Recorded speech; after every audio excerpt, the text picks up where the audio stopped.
Coming up now on an all-new Animal Outtakes, a symbol of survival. We're witnessing the start of a fragile journey for dozens of sea turtle hatchlings. Join us as we follow along with volunteers from the Anna Maria Island Turtle Watch, plus advancing the restoration, the resilience, and the sustainability of Florida's vital seagrass ecosystems. We're learning about the new Seagrass Restoration Center at Mote's Aquaculture Research Park. And our very first look at the brand new Mote Science Education Aquarium, known as Sea. This and much more starts now on Animal Outtakes.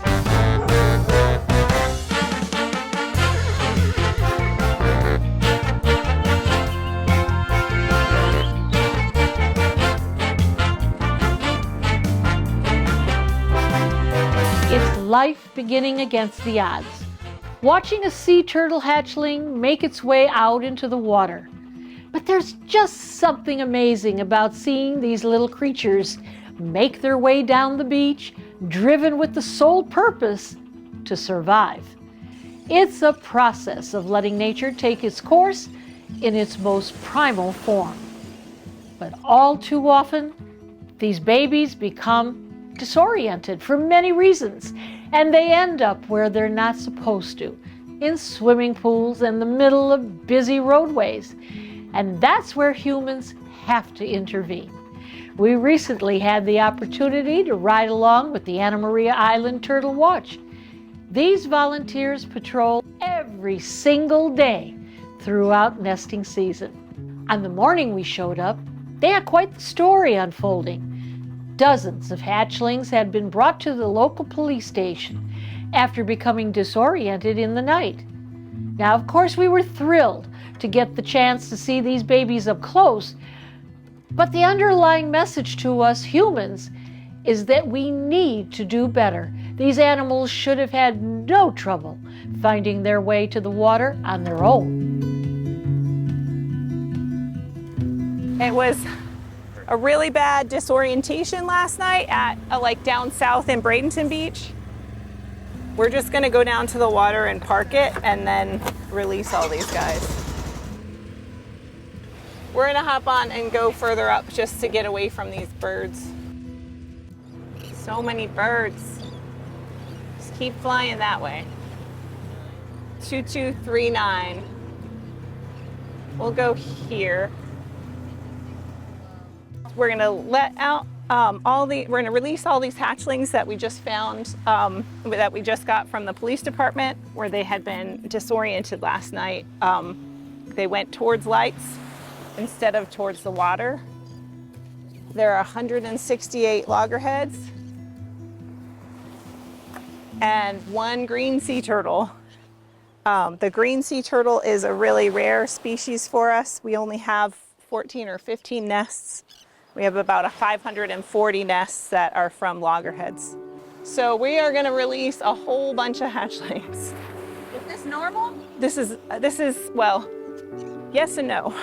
We see this at night, but we don't usually get that many. And we have a daytime, we have a 24/7 hotline that we have people call. And if they call that hotline, then we get to them at night and release them. I'm just gonna let these guys crawl out like they came out of a nest. Here we go. I didn't see them go. So these are all loggerheads that went the wrong way due to light. There are 168 of them that were rescued last night by the Holmes Beach Police Department and some other people. So they were in the road. And if they hadn't found them, they probably would have been dead, or we'd be finding them way down on other roads today. So light is a really big deal for sea turtles. The hatchlings, they come out of the nest and the only thing they know is to go away from darkness, which should be the dark background of the dunes, and go towards brightness. And if they don't have a dark background, they can't tell where the brightest area is. So, and if the brighter area is a flashlight down the beach, or a light from a house because they've left their drapes open or their porch light on, they're gonna go towards that. And this is what happens. I mean, this is awesome. that we got to see them, but it's really bad because they should have been out last night at like 2 in the morning. And they've been, we rest them, or we try to rest them at night so that they, to be released in the morning. So this is somewhat unusual because we have a 24-hour hotline. So if you get a call, if you call us, if you see a hatchling at 3 in the morning, we will come out and take care of that. We will come out and we'll try to figure out the lights that are the problem. We'll try to get all the hatchlings to the water in a darker location. They were on multiple streets. There's 168 of them. There may have been at least 3 or 4 nests, but or it could have been mostly from one nest. One nest is about 100 eggs. They were on 27th, 24th, 11th, and multiple places, yes. But at least we know most of them made it to the water. We're gonna find nests that have depressions in them that they hatched last night, and all the hatchling tracks went the wrong direction. They didn't go towards the water. Where the hatchling tracks go parallel to the water, like 5 feet from the water, and go 500 feet parallel to the water. And that's because of somebody's flashlight shining on the beach. So all those things are bad. Let's grab the last of them. We'll take them elsewhere where there's not so many birds. The birds have figured it out. We don't want the birds taking them. Oh yeah, everything eats them. That's, I mean, the closest to seeing a hatch that you've ever gonna see. I mean, that's more than a nest. There were that many hatchlings in there. We're doing some excavations, but we're also going to, there's some restake nests that we need to write on, and we need to double check where they were restaked. One of them is verified, and it should be verified. It'll be one down by the water. They'll all be ones by the water. We are inventorying a nest. That means that we are going to look for the eggs that are in the nest. This nest hatched 3 days ago. So we're gonna go inside, count how many eggs were in the nest, how many eggs hatched, and how many eggs didn't. The only reason we dig into a nest is that it has hatched already, or it hasn't hatched. So when it hatched, if you saw the nest before, it had a depression in it. When we come out every morning, we check every nest for a hatch, and we look for a depression in the sand, and we also look for hatchling tracks, trying to see how many hatchling tracks, which way the hatchling tracks went, and how well the hatch was. When we do this part, we're actually determining how many hatched out and how many didn't. This is the depth. So she digs it pretty deep. It's like almost to my armpit. So that's how deep the mama dug, and she digs it a little bit wider at the bottom.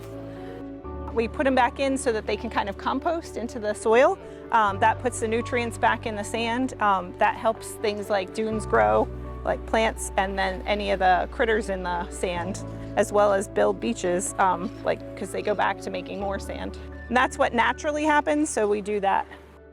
The season's been really good in the sense that, especially since last year, because last year we had Tropical Storm Debbie hit around the 5th or 6th of August, and it flooded all our nests and then caused a lot of them not to hatch or have a very good hatch success. But we have had good hatch success until actually Sunday night. We had a bad storm, and it created what we'll see.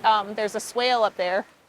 A swale is a water, like a pooling of water on the beach that usually is somewhere mid-beach. And so this one created a rainwater swale, and it flooded a bunch of nests. And so when we went and dug into them, we found dead hatchlings waiting to come out at the surface that had drowned. This is a hatch. So this nest hatched last night, and we've got hatchling tracks, a lot of them going to the water. We're gonna look to see if there's any going the wrong way. I don't see any up here. So sometimes they'll go the wrong way for a little bit, just until they orient to where they need to get to. So we're gonna put, this is just everybody has their own way of marking nests when they hatch. And we mark it with these three things. We want to make sure that that when we get back to this nest to dig it 3 days later to do our inventories, that we know where it is. So we put the shells around the location and we can kind of put the flags there so we can see them. This is another special nest. It is a green sea turtle nest.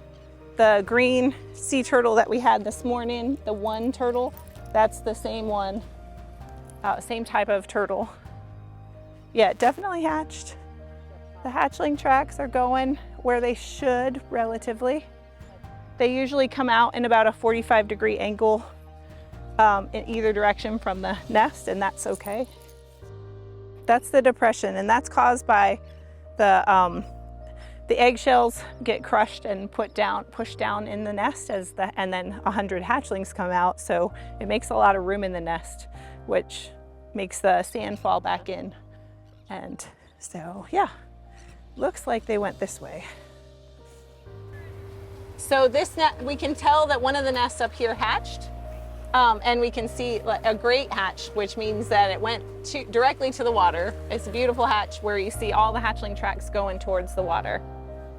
And that means that there was good lighting here, and it created a nice dark background, and they found the night sky just perfectly and went the right way. Sweet. For much more information about sea turtles and how you can help, you can log on to islandturtlewatch.com. Coming up next on Animal Outtakes, working to reverse the decline of Florida's seagrass habitats. And we're finding out more about these new facilities and what scientists are researching when it comes to this vital food source in our waters. And that's next. At Dante's Den Foundation, we let the dogs tell us who they are. We welcome our boarding friends with open arms and open hearts. When your pup spends time with us, we offer a personalized experience, from how they like to play to when they need to relax. Our staff is on site 24/7, and we honor dietary needs along with special requests. We do our best to make it a home away from home by providing a safe and comfortable environment. Dante's Den Foundation. It's a great place to be a dog.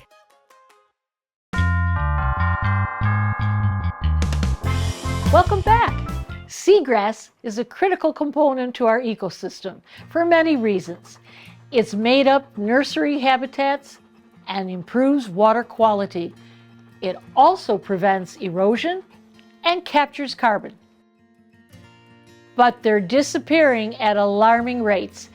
Thankfully, projects are underway to try to slow this down. Mote Marine Laboratory recently held a groundbreaking ceremony for 3 new seagrass research buildings in Sarasota, Florida. The purpose of these facilities to advance the restoration and sustainability of the Sunshine State's seagrass ecosystems. It's part of an initiative that was established back in 2023. Mote's researchers will help develop, test, and implement cost-effective technologies, ones that are environmentally sustainable. Seagrass provide a lot of really important functions in our society here in the state of Florida and across the entire globe. Specifically, seagrass provide a habitat or a place for animals to live. They're also food for a lot of organisms that we know and love, such as the Florida manatee or green sea turtles. We also know that seagrass are really good at sequestering carbon, which means they're able to hold the carbon from the atmosphere in their root system and put that back into the earth so that it's not out in the air. And then they're also really good at holding sediments down. So when we get hit by these big storms, they're able to prevent some of that sand erosion from occurring and moving around as much. What we have here is the Seagrass Ecosystem Research Restoration Compound, which has 3 buildings that will be looking at the intersection between the carbon sequestration of the seagrass, doing actual experiments with live seagrass, and then also the Publix Genetics Hub, which will be looking at doing the actual genetics of those seagrasses. And how that's unique is it's bringing together 3 different methods that have not been used in tandem previously. And so it's very important that we do this novel research so that we can really provide good research and find unique individuals, similar to how Mote has found unique coral individuals that are resilient to stressors. We are going to be doing the same thing with seagrass, and it's really important to us that this all work in tandem as one functioning group so that we can really make sure that everything works very well when we outplant it into the wild. Previous outplanting has taken seagrass from either healthy beds or taken seeds from beds that are producing a lot of seeds and planted it into new places. However, that's very costly and very time consuming. And what we're doing here is we are actually determining which individuals are more likely to survive, both short-term and long-term. And so because they're able to survive short-term and long-term, and we can suggest to these restoration groups, hey, don't plant this individual, plant this individual instead, because this individual will actually survive when you spend a lot of time and effort and money actually outplanting the seagrass. What you don't want to happen is to spend all of that effort outplanting for it all to die within 6 months to a year. But we are looking at genetically faster growing individuals that can actually bounce back faster after being eaten. So we want to provide food for the manatees and the sea turtles, but we want to provide also seagrass that when they are eaten down can grow back very rapidly and also survive any other stressful conditions that they may encounter in their new habitat. I have always cared about the environment, and Mote is a great organization that does amazing things both locally and statewide and globally for the ocean community. And so it's been such a privilege and an honor for me to be able to really step into a role where I can take my expertise in genetics and genotyping and apply it to a field that really matters and is really important both for our local communities, but also for the entire planet and keeping everything alive and stable. To learn more about Mote Seagrass Restoration Technology Development Initiative, visit mote.org/seagrass. Coming up after the break on Animal Outtakes, we head across town to get our first look at the brand new Science Education Center. For about 50 years, Mote Marine Laboratory and Aquarium has resided at 1600 Ken Thompson Parkway, City Island. The nonprofit is known for its marine research and science education all across the world. They have established 9 campuses from Tampa Bay to Key West, and the most recent is the Science Education Aquarium, which they call SEA. It's located near I-75, near the University Town Center in Sarasota, and it just opened its doors. We got to tour the facility along with many others, all excited to discover the new educational opportunities for all ages. There are fully equipped classrooms where Mote will host marine science education programs, along with National Science Foundation supported internships. Even professional development for educators. It took a lot of planning and hard work to make it all happen. Officials say thousands of animals were brought to this new location, many coming from the old location, like fan favorites Lou and Buffett, who, as you can see here, are settled in well, having no trouble enjoying their afternoon snacks. With more than 146,000 square feet of space and exhibits totaling more than 1 million gallons of water, there's something for everyone to explore. From sharks to rays to otters, you get an up-close opportunity to experience it all at your own pace. Along with some of the familiar faces, they've also welcomed some new ambassadors, like this group of penguins and this octopus. They've also got multiple places where you can get your hands wet and experience how the animal feels, what it looks like, helping to make a connection between humans and marine life, hoping the impression left will make us all want to do more to sustain our ecosystem. Mote's mission is one dedicated to world-class marine science to support conservation and sustainable use of biodiversity and natural resources. If you'd like to learn more about sea, log on to mote.org. Stick around, because after the break, we get to meet what some call the hummingbird of the cat family. We're in Gainesville learning about the rare rusty spotted cat.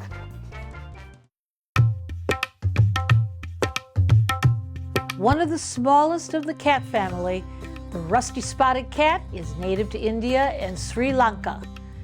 The timid cats are tiny, and we've found the only 3 in the U.S.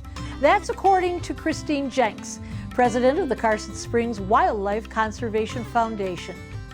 And it's where we were able to get a glimpse of these essential animals. Rusty spotted cats are native to India. They're one of the smallest wild cats. They're 3 pounds, full-sized, which is a half-grown small kitten size. And they're going extinct, and most people don't even know they exist. But zoos don't feature them because they're not a big, iconic animal. They're very timid because they have to be. They're tiny. Though the tinier the cat, the fiercer the personality and the attitude. Again, they have to be. And so there's really not any studies done on them. There's not a lot of scientific research on them. These are the only 3 in the United States. And this is the only place that you can see them, and they are unfortunately hard to see. Because, first of all, you don't even know it exists. And if somebody comes to you or you see an opportunity to donate to save these animals in the wild, if you've never seen it and you don't even know what it is, you're not likely to donate. But if you've come to a facility and you've seen an animal and you've seen them eat their treats, or you've seen them move, or you see how really cute they are, and when they do open their eyes, they have these big round eyes, and you go, we shouldn't let these animals disappear off the earth. We shouldn't let anything disappear off the earth, because everything is essential to our survival. And as I point out to people all the time, if all the humans were gone off the earth would thrive. If all the animals were gone off the earth, we could not survive. And so the earth would completely die.